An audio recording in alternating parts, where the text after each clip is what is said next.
Mateus. Mateus capítulo de número 4, versos de 23 a 25. Mateus 4, versos 23 a 25.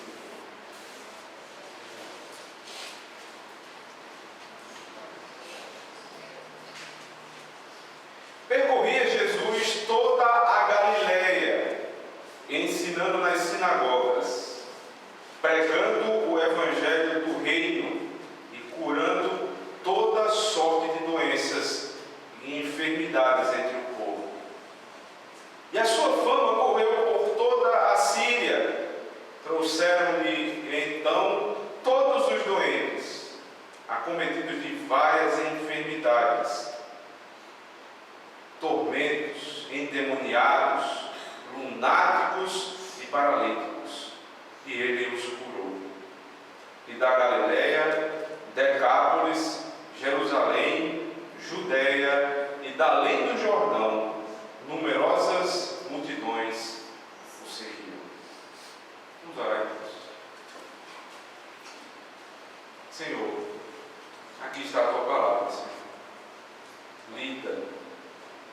Agora queremos suplicar aqui em Cristo que o Senhor fale no nosso coração, Senhor. O teu povo anseia ouvir a tua voz. Viemos aqui, Senhor Deus, para ouvir o teu evangelho. Desvenda, Senhor Deus, os nossos olhos, para que com toda clareza, com toda transparência, possamos sair daqui edificados, radiantes pela tua lei.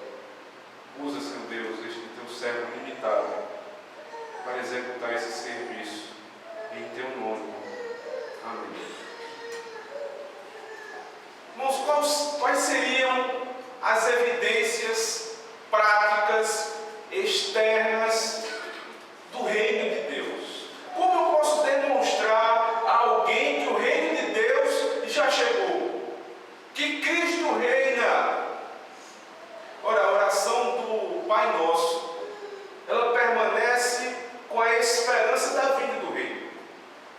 O Senhor nos ensinou a dizer que venha o teu reino, mas de fato a sua palavra diz que o reino já chegou.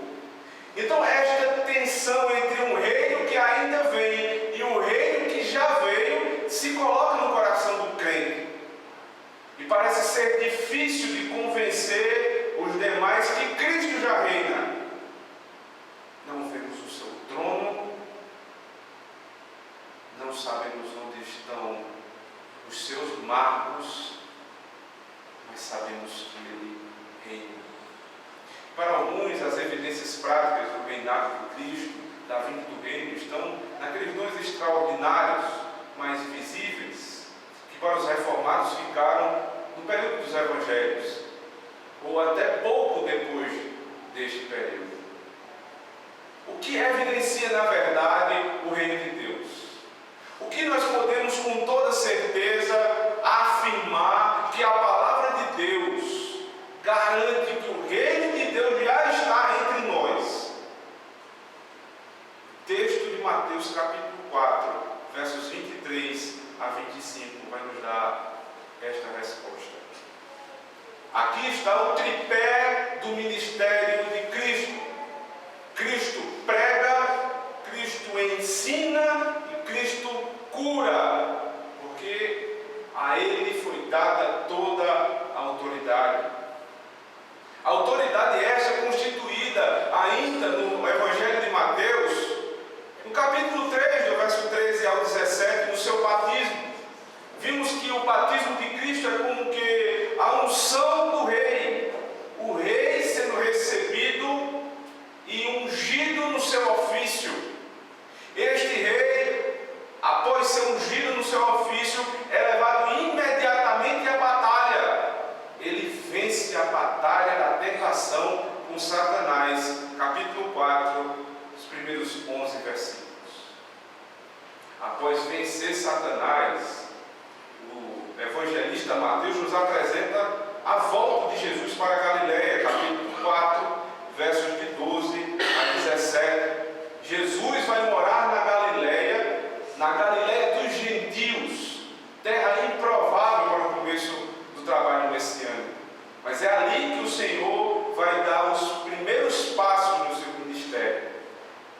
sai de Nazaré, uma rápida passagem, versículo de número 13, e vai habitar em Cafarnaum, onde inicia a sua pregação dizendo: arrependei-vos, porque está próximo o reino dos céus, verso de número 17. Um rei ungido, um rei vencedor, um rei na Galileia, mas um rei sem súditos. Capítulo 4, verso 18 até o verso 22, a convocação dos primeiros súditos. Os discípulos são convocados. Pedro, André, Tiago e João ouvem a voz do seu rei e imediatamente o atendem. Agora, o reino está estabelecido. O reino tem súditos. O reino tem um rei vencedor. O ministério de Cristo vai se iniciar a partir de agora. Como é o ministério de Cristo? Ele desempenha o seu ministério pregando, ensinando e curando. Pessoas carregadas de problemas buscavam o Senhor. Queriam ter na prática a experiência do reino que chegava. Eles queriam perceber como viver com Cristo é diferente. E este é o tema do texto. Como o reino de Deus transforma a vida humana. Como esse reino pode transformar a minha vida? Em primeiro lugar, o reino de Deus transforma a minha vida pelo ensino da palavra do rei. Veja comigo o verso número 23. Percorria Jesus em toda a Galileia, ensinando nas sinagogas.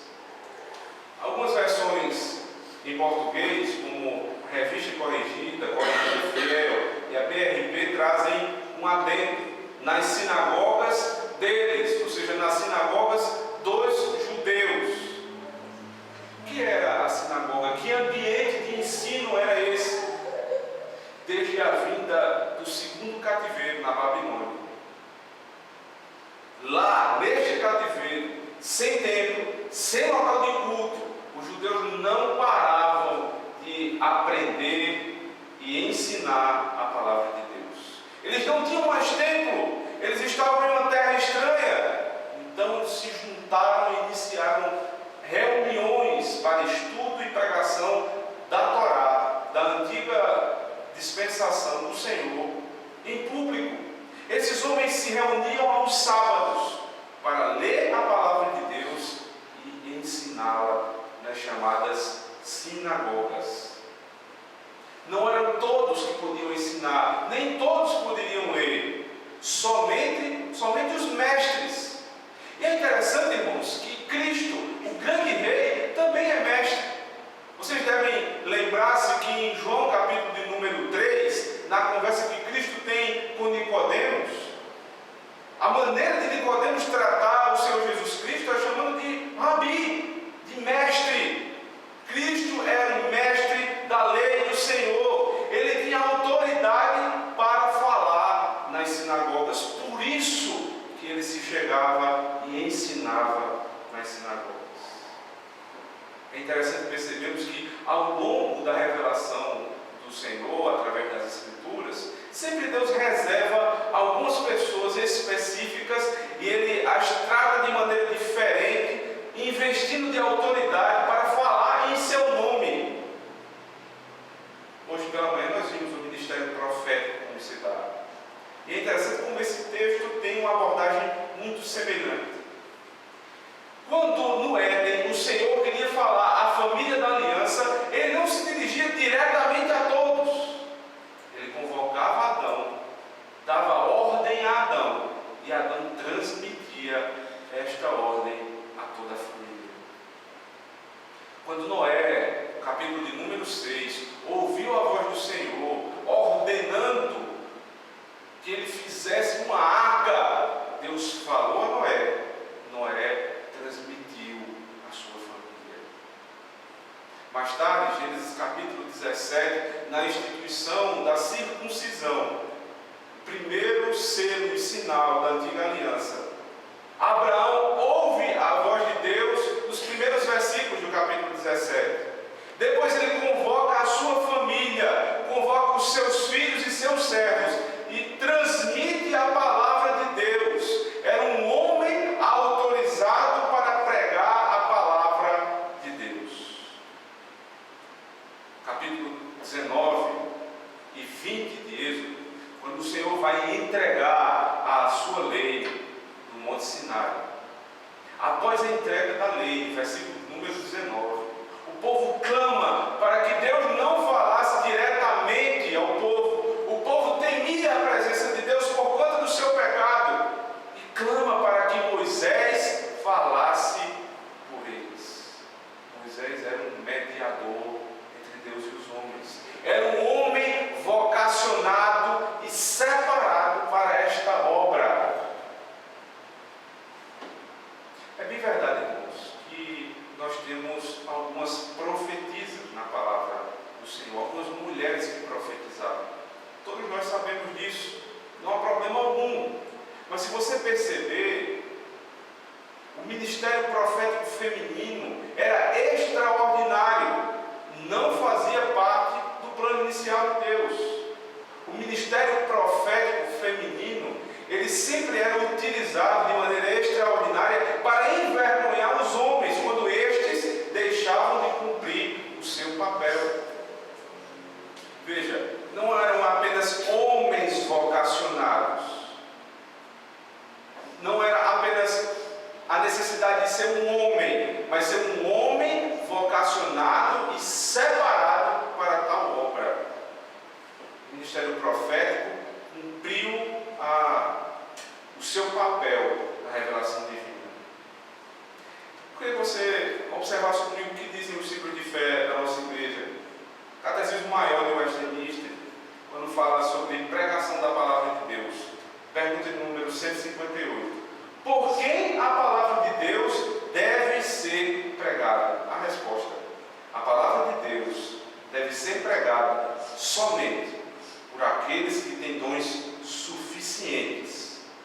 Somente os que são chamados para isso. Mas quem são esses chamados? E são devidamente aprovados e chamados para o ministério. E a igreja do Senhor só deve dar púlpito, não apenas para homens, mas para homens vocacionados e chamados para o ministério. Foi assim na sinagoga. Nunca o judeu daria a leitura e a exposição de um texto para alguém que não fosse mestre. Deus sempre revelou a sua palavra para homens separados para esta obra. O ministério profético feminino, como nós falamos, além de ser extraordinário, ele era estático, porque ele não tinha a ver com o ensino. As mulheres falavam assim, diz o Senhor, mas nunca ensinaram. Por que será tão diferente hoje, irmãos? Será que há alguma diferença? Vamos ver na palavra de Deus. Eu queria que você abrisse comigo. Primeira carta de Paulo à igreja de Corinto, capítulo número 12. 1 aos Coríntios, capítulo número 12, versos 28 e 29.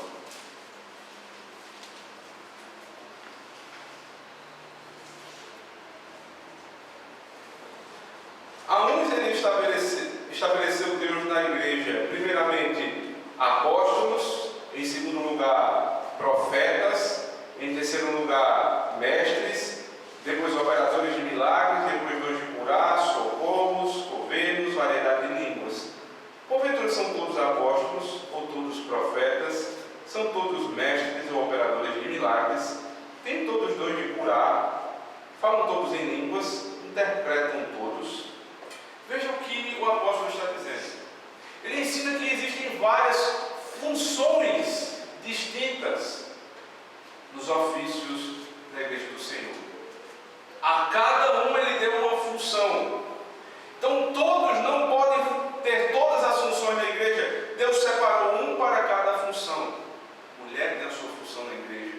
O homem tem a sua função na igreja. E o homem vocacionado tem uma função especial na Não há confusão entre estes ofícios. Não há confusão entre as funções. Cada um desempenha a sua função no corpo de Cristo. Agora abra comigo na primeira carta aqui, o mesmo apóstolo Paulo escreve a Timóteo, capítulo de número 3.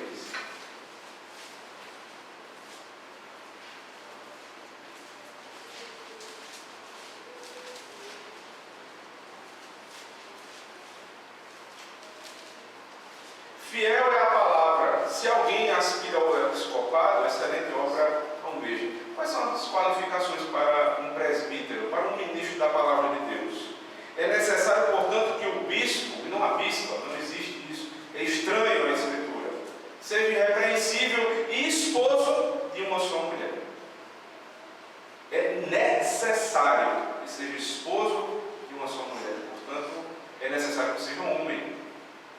Mais uma prova, a primeira carta, a segunda carta, aliás, Timóteo, capítulo de número...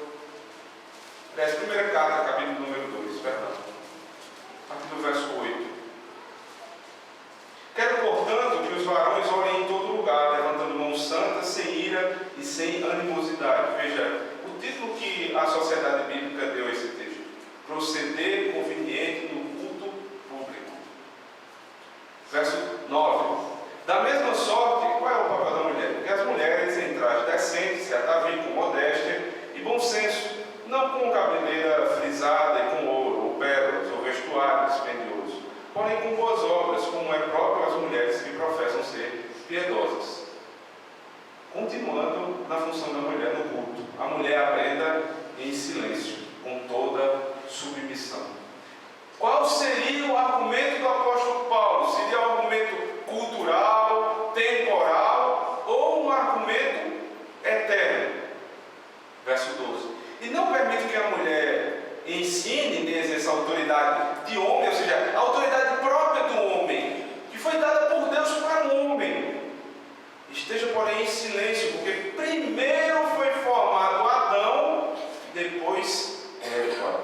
O argumento de Paulo é este: por que a mulher não pode ensinar? Porque há uma hierarquia na criação. Porque primeiro veio o homem, e a este homem foi dada esta função. Ele é a cabeça, ele é representante de Cristo na terra. No momento que uma mulher ensina, ela está se colocando como cabeça da igreja. O argumento de Paulo não é cultural, não é para uma igreja naquela época, é um argumento permanente. Se fazia assim nas igrejas da região, se fez sempre isto em toda a história da igreja. E perceba, o ofício pastoral, pelo qual vem a ministração da palavra, não vem do ofício profético. Ele é muito mais ligado ao ofício sacerdotal. E se o ofício profético, em momentos extraordinários, foi exercido por mulheres, nunca o sacerdotal. Paulo tem autoridade para dizer o que ele está dizendo. É um grande problema na nossa igreja. Não apenas a mulher ensinar, mas homens não vocacionados ensinar. O que foi que mudou na palavra de Deus? Será que hoje as coisas são diferentes? Talvez tenha mudado a ideologia da nossa época. Desde 1960, um movimento diabólico chamado feminismo, que é tão ruim quanto o machismo, desde este período, houve um clamor por direitos iguais. Começou assim. Depois não são mais direitos iguais, são direitos superiores. E esta influência mundana, satânica, entrou na igreja. Porque até este período, nunca, absolutamente nunca, uma mulher havia clamado o ofício de ser entregadora da palavra de Deus, ministra da palavra de Deus. Não temos isso na história da revelação, nem na história da igreja. Portanto, irmãos, se alguma coisa mudou, não foi na palavra de Deus, não foi na interpretação correta da palavra de Deus, foi no pensamento mundano que entrou na igreja. E porque nós nascemos nesse século, somos influenciados por ele, às vezes acabamos achando isso comum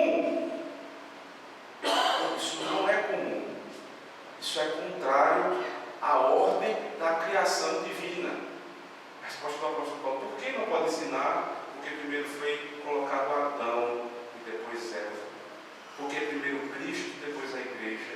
Quando eu boto uma mulher que não é vocacionada pregando, eu estou dizendo que a igreja está acima de Cristo, que a igreja é a cabeça e que Cristo é corpo. Eu estou revertendo a ordem da criação. Mas alguns vão advogar que a igreja tem essa prerrogativa de, ao longo do tempo, ir se adaptando com as novidades próprias do tempo. A igreja não tem autoridade legislativa. A igreja não faz lei. A igreja tem autoridade declaratória. Ela apenas declara aquilo que já instituiu o próprio Senhor. Nenhum ministro, nenhum bispo, nenhum concílio tem autoridade para determinar novas leis, decretar novas leis. Os concílios simplesmente colocam em prática a lei do Senhor.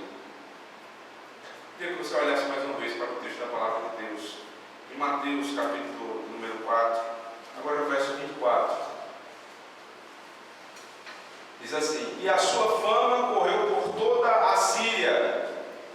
E no verso 25, numerosas multidões o seguiam. Interessante que era um diferencial do ministério de Cristo. Sempre que ele falava, ele era atendido. Tanto pela autoridade, porque alguns diziam, ele não prega como pregam os outros, ele prega com autoridade. Mas parece que não é só esse o diferencial de Cristo. Além da autoridade, ele sabia transmitir a verdade. Ele contextualizava a verdade. O ensino da palavra do rei era contextual. E alguns textos que circundam esse que nós estamos expondo hoje, o Senhor já nos dá exemplos próprios ao que eu acabei de afirmar. Vejam comigo. Verso número 18 do capítulo 4. Caminhando junto ao mar da Galiléia, viu dois irmãos, Simão, chamado Pedro, e André, que lançavam as redes ao mar porque eram pescadores. Ora, ele se aproxima de pescadores, ele está caminhando ao longo à beira do mar, e naquela circunstância, como ele deve chamar os seus súditos? Vejam suas palavras, verso 19: disse-lhes: vinde após mim, e eu vos farei pescadores de homens. Como falar para um pescador que deveria ser seu súdito? Vocês vão deixar de pescar peixes e vão pescar homens. É impossível não entender a mensagem de Cristo, porque ela não é pregada apenas com autoridade, ela é contextualizada. Capítulo 5 de Mateus, verso 13. O Sermão do Monte, ele diz: vós sois o sal da terra. Ora, se o sal vier a ser insípido, como lhe restaurar o sabor? Para nada mais presta, senão para, lançado fora, ser pisado pelos homens. No verso 14: vós sois a luz do mundo, não se pode esconder a cidade edificada sobre o monte, nem se acende uma candeia para colocá-la debaixo do alqueire, mas no velador, e a todos os que se encontram na casa. Assim brilhe também a vossa luz diante dos homens, para que vejam as vossas boas obras e glorifiquem a vosso Pai que está nos céus. Não existe ensino mais claro do que esse, irmãos. Ele acaba de pregar suas bem-aventuranças, capítulo 5 até o versículo de número 12. E logo em seguida a aplicação que ele dá é: vocês são o sal da terra.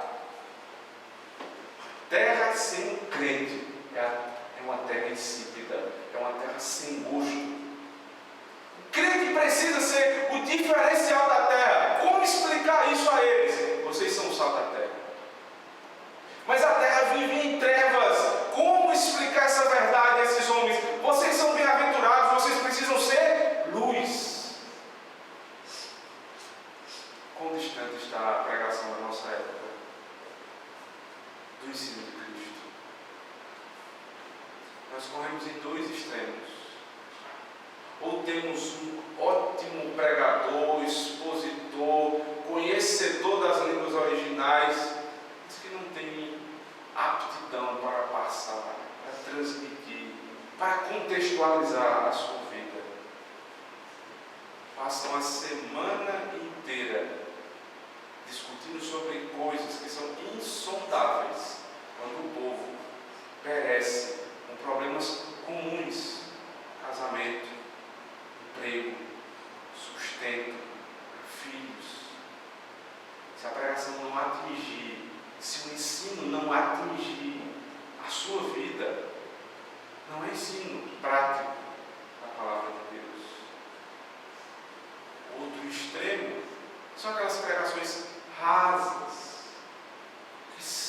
falam as mesmas coisas, domingo após domingo, cansam os ouvidos dos crentes.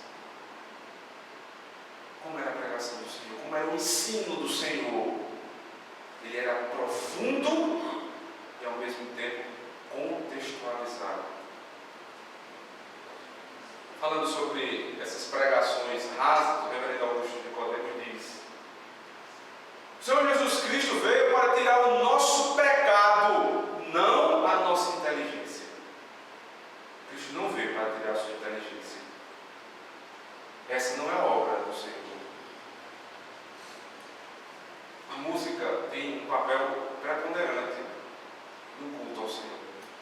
Ela é didática, ela ajuda no ensino na pregação da palavra do Senhor. Ela dirige o povo no caminho que deve andar. O repetir da música nos ensina as crianças, ensina os jovens, ensina os adultos. Agora, o que uma igreja pode aprender? Com pelo menos 3 exemplos que eu separei para vocês. Rompendo em fé, minha vida se revestirá do teu poder.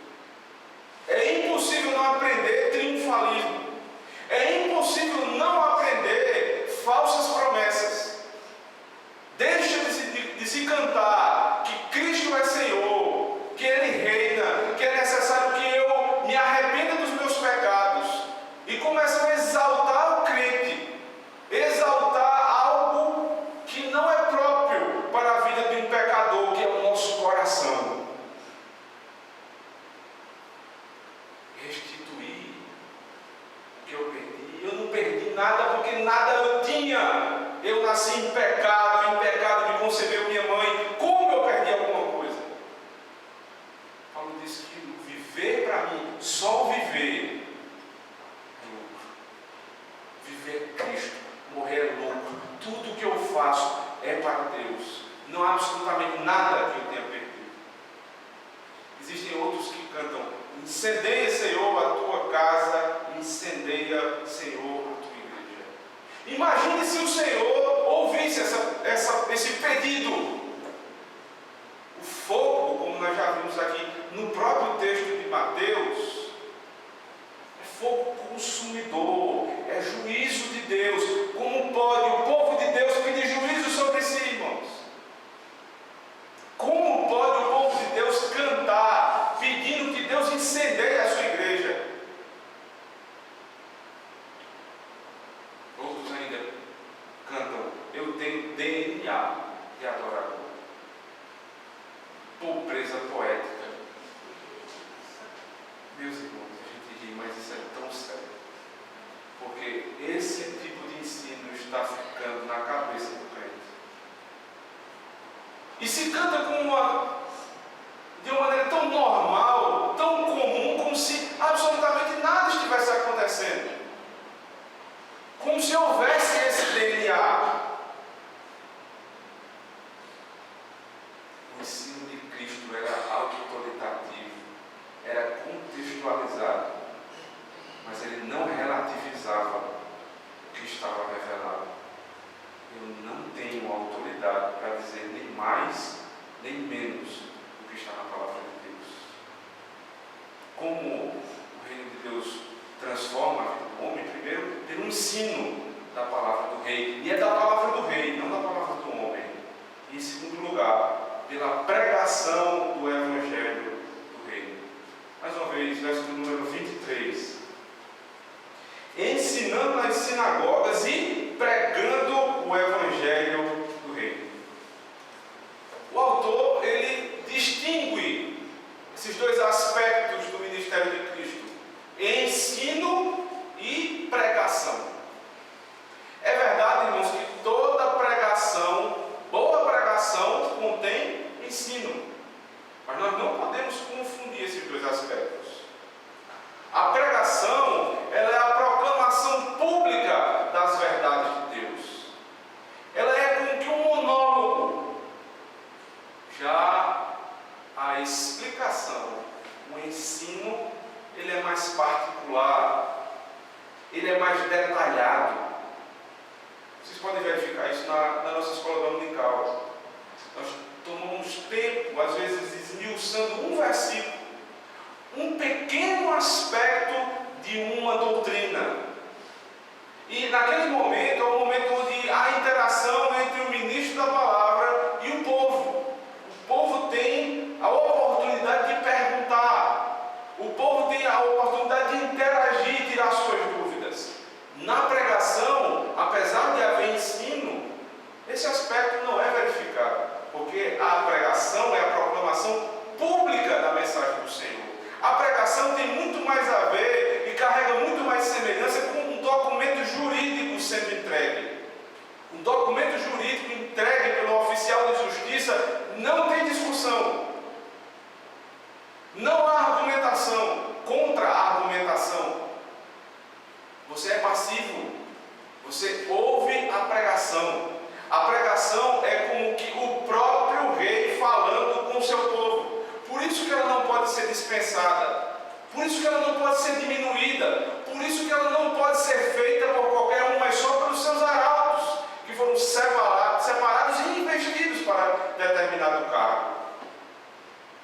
A pregação, assim como o ensino, é uma pregação específica daquilo que o rei manda. Veja comigo novamente, verso número 23. Pregando o evangelho do reino, ou seja, não é o evangelho do pregador, é o evangelho do próprio reino. O que isso quer nos dizer?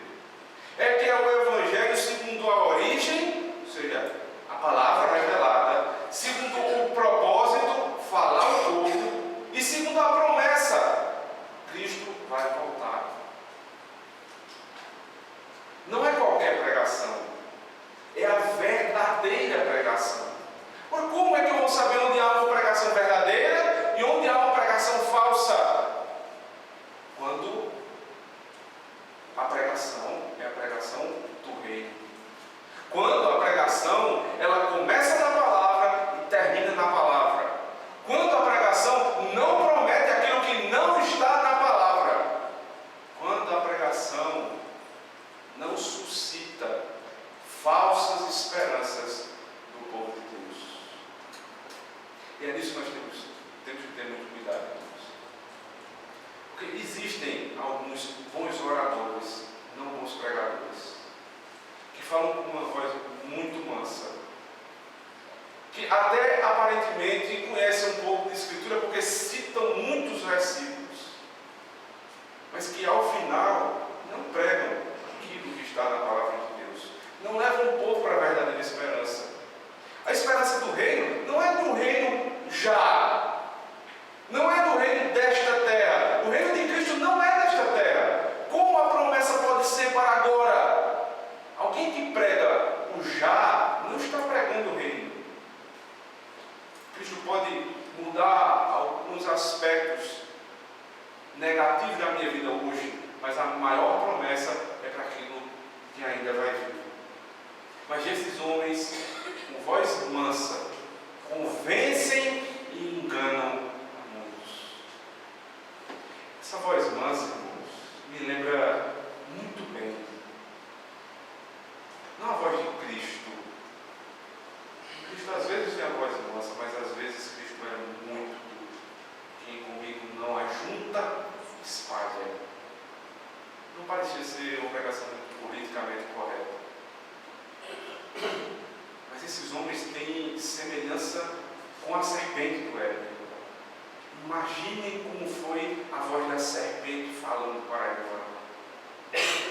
Não foi uma voz dura, foi uma voz mansa, delicada, meiga, tentando convencer que aquilo era bom para Eva, que aquilo era bom para a sua família, que aquilo iria trazer muitos benefícios para a sua família naquele momento, quando ela e seu esposo iriam se tornar como Deus. Essa não é a pregação do reino. O verdadeiro arauto do Senhor vai falar a palavra de Deus, dizendo que você precisa se arrepender dos seus pecados, que Cristo tem poder para transformar a sua vida, que Ele pode até lhe dar algumas bênçãos aqui na terra, mas que a maior de todas elas ainda está por vir, quando Ele vier como um ladrão, quando ninguém esperar, e Ele chegar até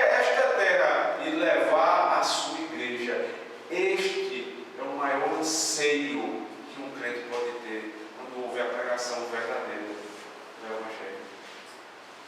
Mas são poucos, e não são poucos só no nosso tempo. Abra comigo em Mateus capítulo número 9.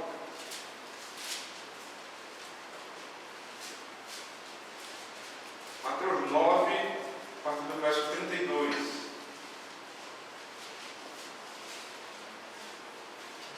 Ao retirarem-se eles, foi trazido um mudo endemoniado. E expelido o demônio, falou com o mudo, e as multidões se admiravam, dizendo: jamais se viu tal coisa em Israel. Mas os fariseus murmuravam, pelo maioral dos demônios é que espera os demônios. Percorria Jesus todas as cidades e povoados, ensinando nas sinagogas, pregando o evangelho do reino e curando toda sorte de doenças e enfermidades. Vendo ele as multidões, compadeceu-se delas, porque estavam aflitas e exaustas, como ovelhas que não têm pastor. E então se dirigiu a seus discípulos: a seara, na verdade, é grande, mas os trabalhadores são poucos. Rogai, pois, ao Senhor da seara que mande trabalhadores na sua seara. É um texto paralelo ao texto de Mateus 4, versículos 23 a 25. O Senhor estava pregando, o Senhor estava ensinando e curando. Exatamente o mesmo que este texto nos diz. Nesse período onde ele curava, alguns o acusavam de expelir demônios por meio de demônios. Ele dizia: isso não é possível. Eu o faço porque faço com a autoridade de Deus. Depois de terminar essa conversa com os fariseus, ele chama os seus discípulos e diz: o trabalho é muito grande. É muito difícil o ministério que eu estou implantando. Roguem a Deus para que mande mais trabalhadores. Pode deveria ser uma das nossas orações diárias, irmãos. Que Deus levante ministros do Evangelho. Que Deus levante a cada dia novos pregadores. Que em nosso meio, entre essas crianças que estão, Deus possa suscitar pregadores da palavra de Deus. Mas infelizmente, quando se fala em filho de crente pensar em ser pastor, geralmente a reação não é muito boa. Os irmãos sabem das dificuldades próprias do ministério pastoral. Não são dificuldades, a pior delas não tem nada a ver com finanças. Os irmãos sabem da dificuldade que é a vida pastoral. E talvez por isso não anseiem para os seus filhos o privilégio maior que um homem pode ter, que é ser ministro da palavra de Deus. E eu espero que Deus trabalhe no nosso coração, irmãos, para que nós façamos esta oração que o Senhor Jesus nos ensinou, rogando a Ele que Ele levante novos ministros da palavra, não só lá fora, não só filhos de outros, mas dos nossos filhos, porque não pode haver um ofício mais majestoso do que ser ministro arauto da palavra de Deus. Não há dificuldade que supere isso. Isso deveria ser uma grande ânsia dos pais da igreja. Senhor, suscita no nosso meio novos pregadores da tua palavra, porque a seara é grande, os trabalhadores ainda são poucos. Como o reino de Deus se manifesta entre nós, como ele transforma a nossa vida, primeiro, pelo ensino da palavra do reino, segundo, pela pregação da palavra do reino, e terceiro, pela cura do homem como um todo. Verso número 24 do capítulo 4. E a sua fama correu por toda a Síria. Trouxeram-lhe então todos os doentes, acometidos de várias enfermidades e tormentos, endemoniados, lunáticos e paralíticos, e ele os curou. A pergunta é: de onde provém as doenças? De onde vem a enfermidade? Em certo sentido, irmãos, a enfermidade entrou na raça humana pelo pecado.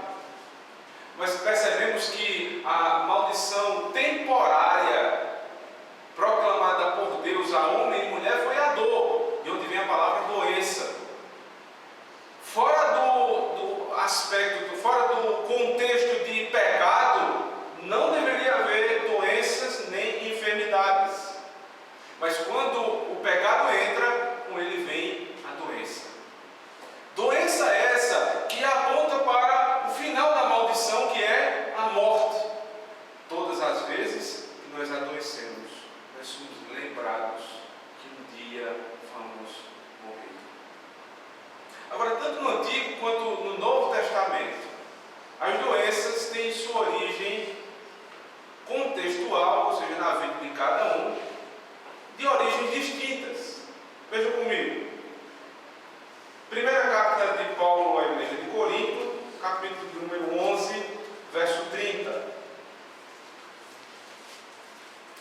de a ceia do Senhor, ele conclama a igreja a buscar o perdão dos pecados e fazer de maneira digna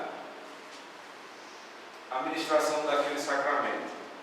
E ele nos alerta com as seguintes palavras, verso 30, 29 e 30: pois quem come e bebe sem discernimento o corpo, come e bebe juízo para si. Pois a razão por que há entre vós muitos fracos e doentes, e não poucos que dormem, é por quê? Porque estes não estavam tomando a ceia do Senhor de maneira devida. Um pecado específico que me leva à doença, mas nem sempre é por conta de um pecado específico que eu estou doente. Há essa possibilidade explanada pelo apóstolo Paulo, mas existem outros casos. Jó capítulo número 1 é um desses casos. Jó, dito pela a própria boca de Deus, era um homem temente a Deus, um homem que se desviava do mal, um homem que não estava no pecado, e mesmo assim foi acometido de uma terrível doença. Ele não pecou, e os seus amigos perguntaram: Jó, confessa ao Senhor, deixa esse pecado. Ele dizia: eu não estou dessa forma porque pequei. Deus estava trabalhando na vida daquele homem por meio da enfermidade. Uma verdade é, enfermidade entrou na raça humana por conta do pecado, mas nem sempre ela chega até nós por conta de um pecado específico. Agora, quais são as relações entre as curas e o ministério de Cristo? Eu queria que você abrisse comigo em João capítulo número 14. Evangelho de João, capítulo número 14.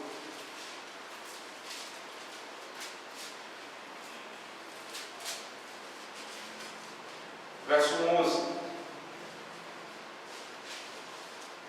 crede-me que estou no Pai e o Pai em mim. Crede ao menos por causa das mesmas obras. Ou seja, uma das relações do ministério de Cristo com a cura é a confirmação da sua autoridade. Crede em mim, porque eu estou no Pai. Mas crede ao menos, porque eu faço as mesmas obras do Pai, porque eu tenho a autoridade vinda dele. É a confirmação da mensagem. Se você olhar a profecia de Isaías, no capítulo 53, versos 4 e 5, e depois verificar o mesmo profeta falando no capítulo de número 61, você vai perceber que pelas suas dores nós fomos sarados. Ou seja, não é só a confirmação da sua mensagem, mas é o cumprimento das profecias sobre o Messias. Essa relação, a segunda relação de Cristo com as curas. E em terceiro lugar, a chegada do reino. Mateus capítulo de número 10, abra comigo. Mateus capítulo 10.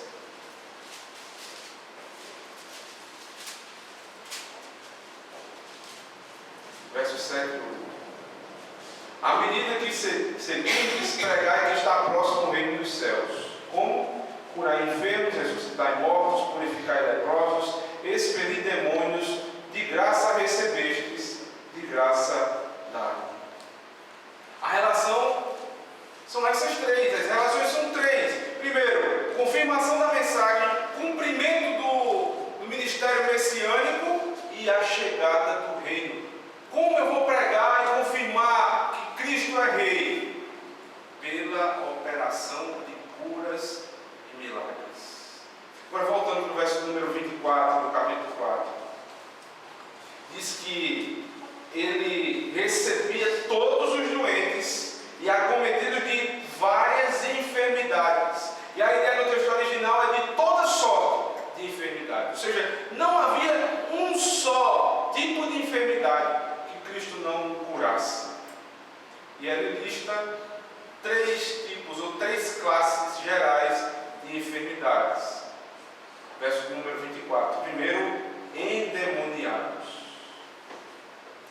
Essa Essa é a doença no aspecto espiritual. O que seria um endemoniado? Alguém que é tomado completamente por um demônio, por um espírito maligno. Mas a pergunta mais corrente é: por que não vemos com tanta frequência esses endemoniados se manifestando mais hoje? É tão comum nos evangelhos e tão estranho aos nossos dias. E graças a Deus que é. Isso tem um motivo claro, irmãos. Porque os evangelhos, eles estão colocados num momento muito específico da palavra de Deus, muito distinto da revelação do Senhor. Nós não vemos mais grandes eventos de endemoniados fora dos evangelhos, mas eles estão concentrados justamente entre os 4 evangelhos. Por que isso? O reino estava se levantando e o rei proferia a sua mensagem. À medida que a mensagem do reino de Cristo ela era evocada, o outro reino, o reino das trevas, também se levantava. Até que o reino abafou o trabalho do outro. Mateus capítulo número 12. Por que será que nós não vemos isso com tanta frequência? Mateus vai nos explicar. Mateus 12, a partir do verso 22. Então lhe trouxeram um endemoniado, cego e mudo, e ele o curou, passando o mudo a falar e a ver. E toda a multidão se admirava e dizia: é este porventura o filho de Davi? Mas os fariseus, ouvindo isto, murmuravam: este não espera demônios, senão pelo poder de Deus recua o maior dos demônios. Jesus, porém, conhecendo-lhes os pensamentos, disse: todo reino dividido contra si mesmo ficará deserto, e toda cidade ou casa dividida contra si mesmo não subsistirá. Se Satanás espere a Satanás, dividido está contra si mesmo. Como, pois, subsistirá o seu reino? Veja que há uma clara exposição de 2 reinos. E agora no verso 27. E se eu expulso demônios por Beelzebul, por quem nos expulsam vossos filhos? Por isso eles mesmos serão os vossos juízes. Se, porém, eu expulso demônios pelo Espírito de Deus, certamente é chegado o reino de Deus sobre vós. Ou seja, pela expulsão dos demônios, à medida que Cristo está abafando o trabalho de Satanás, esta é a evidência que o reino de Deus está chegando. Verso 29. Ou como pode alguém entrar na casa do valente e roubar-lhe os bens sem primeiro amarrá-lo? E então lhe saqueará a casa. Mais uma vez, de maneira clara, Cristo explica o que ele estava fazendo. Ele estava expelindo demônios para acabar de uma vez com aquele levante do império das trevas.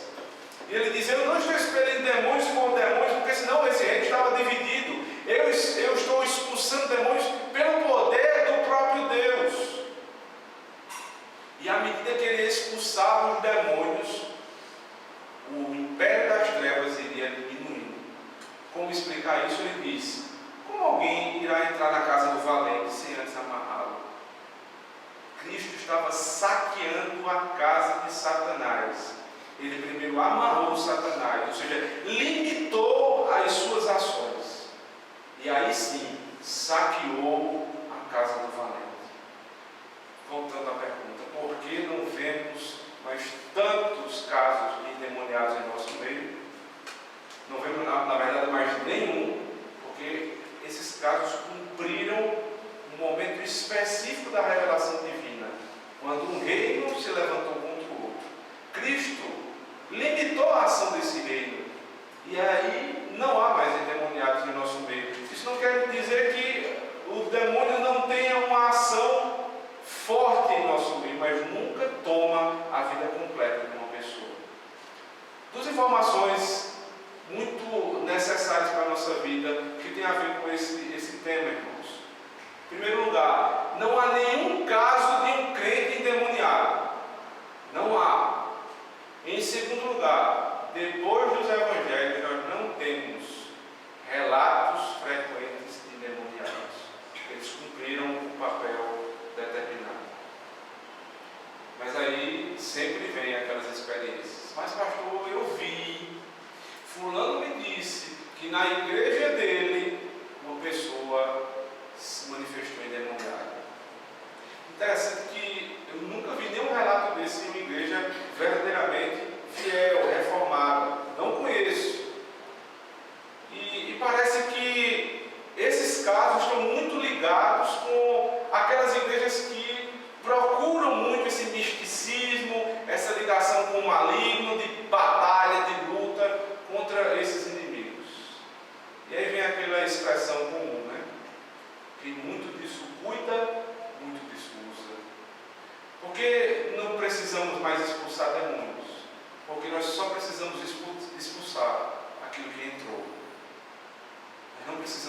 expulsar demônios aqui, porque aqui ele não entra.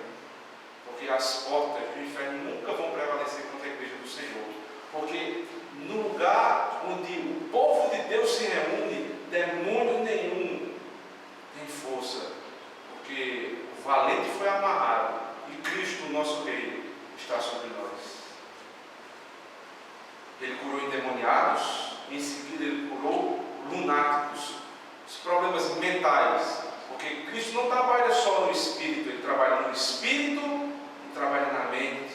E ele não curou só lunáticos e endemoniados, ele curou também os paralíticos. Porque o ministério de Cristo, ele cura o espírito, ele cura a mente, ele cura o corpo.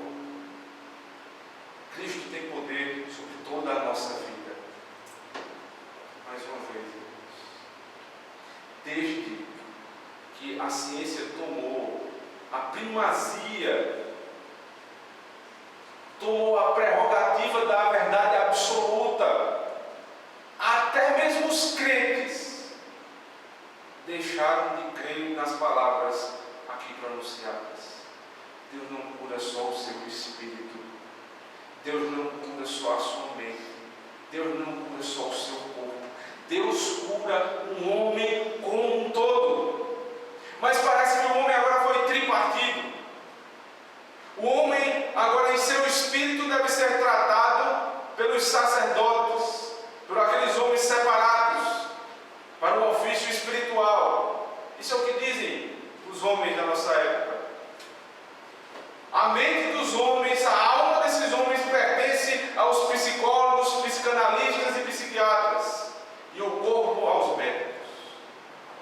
A palavra de Deus acaba de dizer que Cristo cura endemoniado, que Cristo cura paralítico, que Cristo cura qualquer tipo de doença, seja ela espiritual, mental ou física. Nós não devemos nos desfazer das obras da providência do Senhor, dos médicos, dos medicamentos, mas não podemos colocar todas as nossas esperanças nesses homens, porque Cristo ainda cura hoje. O ministério de Cristo é de pregação, de ensino e de cura.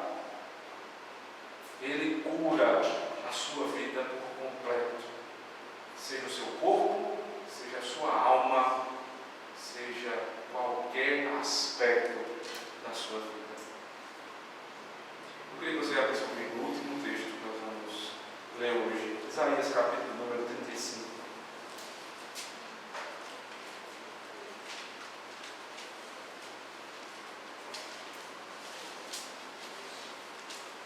O deserto e a terra se alegrarão, o ermo exultará e florescerá como narciso.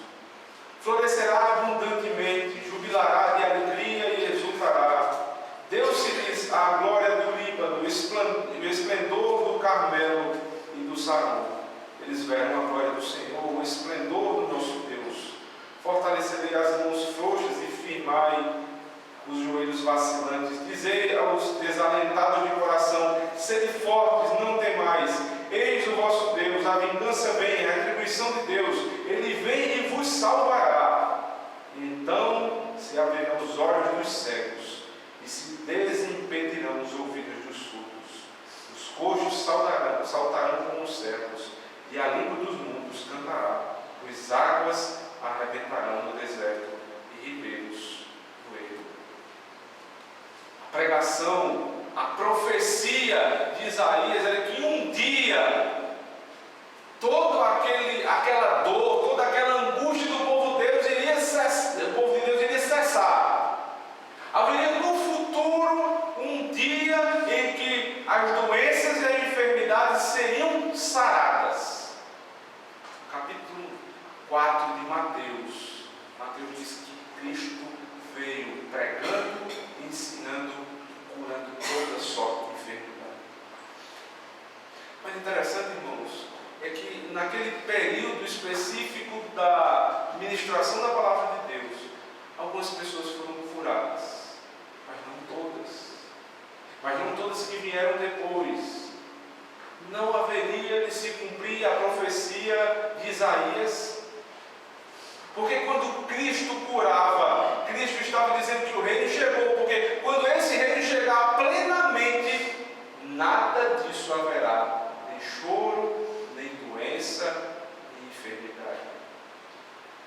Isso ainda não se cumpriu completamente, mas irá se cumprir, segundo nos promete Apocalipse, capítulo número 21.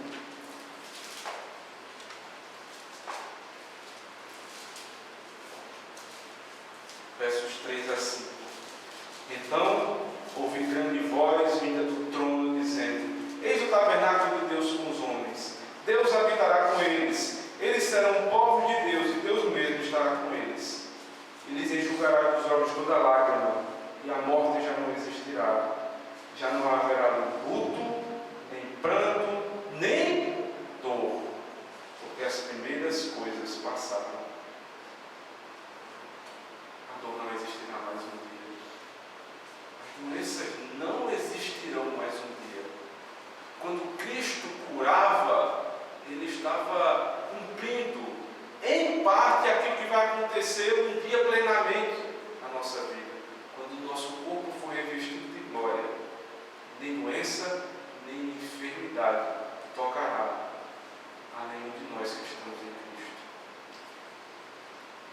Mas é interessante, irmãos, que alguns desses homens que foram curados, que foram sarados, voltaram a adoecer. E todos eles morreram de alguma enfermidade. Eles foram curados temporariamente e vieram a morrer posteriormente. Ainda hoje, aquelas pessoas que buscam a cura no momento da angústia, depois deixam o Senhor, tratam como um pronto-socorro, que não têm a Cristo, mas querem as suas bênçãos. Vocês podem até ser um dia tratados e curados da doença temporal, mas se você não for tratado da doença do seu espírito que leva à morte, um dia você vai se encontrar com o Senhor. E lá, o que é prometido para você não é a ausência de dor, mas é choro e ranger de dentes. A necessidade de arrependimento vem pelo ensino, pregação e pela cura do nosso espírito. Agora, se você é crente no Senhor, por acaso, pela vontade de Deus, alguma doença tocar a sua vida, e ainda que você clame ao Senhor, e ainda que você ore incessantemente, e o Senhor não lhe atenda nessa oração positivamente, como você queria, não tem por que se desesperar. Porque se você está em Cristo, não há dor, Ele aguarda. Ele aguarda. É a cessação das dores. É o céu. É a glória eterna. É um corpo glorificado onde nem dor, nem enfermidade não mais nos tocará. Em Cristo, ainda que eu esteja curado da minha dor, da minha enfermidade temporal, eu estou livre de qualquer dor eterna. Que o Senhor nos guarde nessa fé, Deus.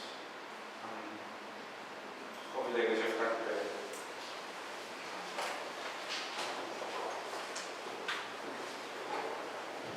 Senhor, nós queremos louvar o Teu nome pela Tua palavra, pelas promessas contidas na Tua palavra, Senhor. Elas alimentam o nosso espírito, elas curam a nossa alma, e se for da Tua vontade, curam também o nosso corpo. Utilizamos, Senhor Deus, das Tuas providências, dos instrumentos da Tua providência, mas cremos principalmente no Senhor, no Teu poder.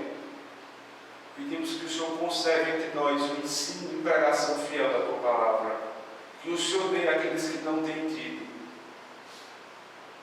e que o Senhor nos leve, Senhor Deus, seja na doença ou na saúde, na alegria ou na tristeza.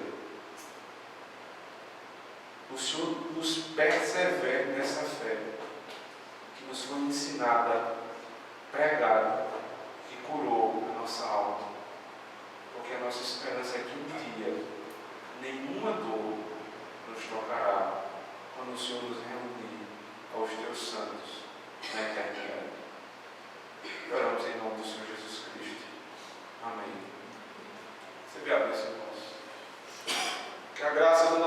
e Salvador Jesus Cristo, o grande amor de Deus, o nosso eterno e bondoso Pai, o poder e as doces consolações do Espírito Santo estejam sobre vós, povo de Deus, hoje e sempre. Amém. Cantemos, irmãos.